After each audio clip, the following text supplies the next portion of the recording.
নমস্কার। প্রাথমিক শিক্ষক নিয়োগে ৩,৯২৯টি শূন্যপদ নিয়ে গুরুত্বপূর্ণ আপডেট, যেটা ২০১৪ সালের যে 3929 মামলা, সেই মামলাটা ১৬,৫০০ নিয়োগের যে ৩,৯২৯টি শূন্যপদ আছে বলে মামলা করা হয়েছিল এবং সেটা সুপ্রিম কোর্টে কিন্তু লিস্টেড হয়েছে।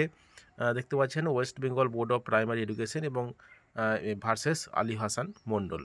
তো এই মামলাটার গুরুত্ব বলতে গেলে এই মামলাটার আর কোনো গুরুত্ব নেই। কেন নেই সেটা আমি পরে বলছি। যেটা বলেছিল প্রাথমিক শিক্ষা পর্ষদের সভাপতি, যে 11,765 শূন্যপদ থেকে এই শূন্যপদটা কাটা হবে, অর্থাৎ 3,929 শূন্যপদটা কেটে নেওয়া হবে। সেটা নিয়ে যারা অংশগ্রহণ করেছেন 11,765, তারা কিন্তু তার বিরোধিতা করেছেন। অবশ্যই সেটা করবেন, অধিকার আছে, কারণ নোটিফাইড ভ্যাকেন্সিতে ইন্টারভিউ দিয়েছে এবং তারপরে যদি বলে ওটা কমিয়ে অন্য জায়গায় দিয়ে দেবো, সেটা কিন্তু হয় না।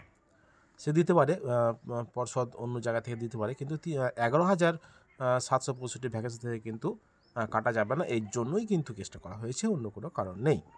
তো এই 3,929টা যে শূন্যপদ, যে 16,500 নিয়ে, 16,500তে কিন্তু বিএড, ডিএলএড, 2 ইয়ার্স ডিএলএড এবং এনআইএস 18 মাসের ডিএলএড সবাই কিন্তু বসেছিল। তো এখন কিন্তু এই 3,929টি শূন্যপদে এই এনআইএস 18 মাসের ডিএলএড এবং বিএড ক্যান্ডিডেট কিন্তু বসতে পারবে না মহামান্য সুপ্রিম কোর্টের রায় অনুযায়ী। তো সেখানে কিন্তু তারা থাকবেন না।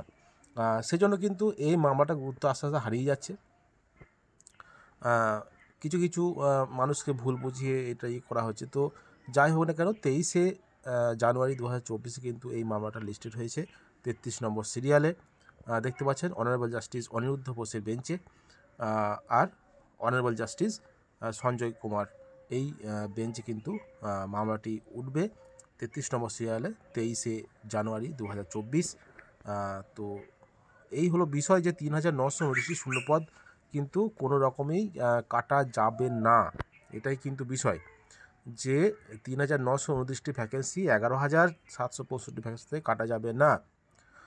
সেটার জন্যই কিন্তু কেসটা গেছে, যদিও এই কেসটার যেটা বললাম যে গুরুত্ব সেভাবে নেই এবং হারিয়ে গেছে, এবং পরবর্তী সময়ে আরও এই কেসটার গুরুত্ব হারিয়ে যাবে।